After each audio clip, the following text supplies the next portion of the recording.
Guys, another recipe muna naman po tayo ngayon. Tayo magluluto ng malit na clams. Ayan po guys. So, tulya kung tawagin sa Tagalog or sa Pangasinan.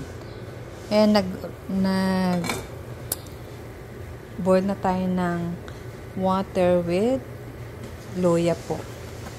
Then, lalagay na po natin ang tulya, shell, yung siya. Ayan po. Ayan. Malinis po yung kamay ko guys. Ayan, lalagay po natin lahat yung clam.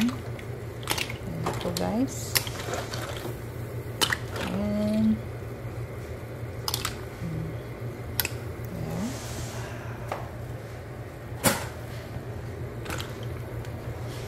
Ayan guys.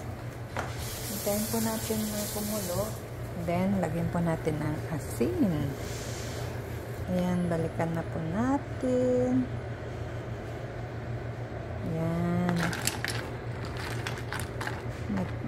Naluto na po yung clam guys.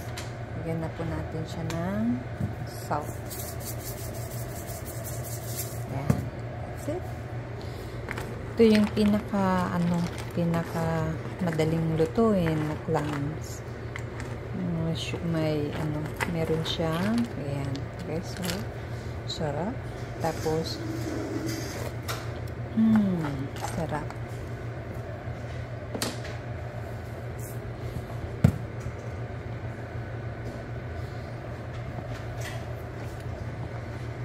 Tanggalin lang po natin yung guys, may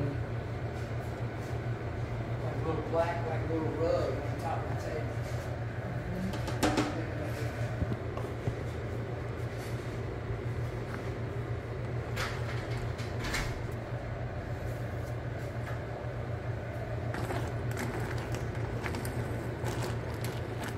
Yan guys, so sarap.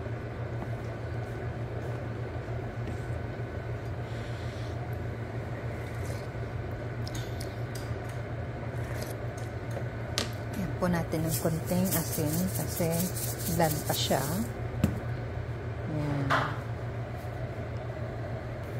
Yan guys, so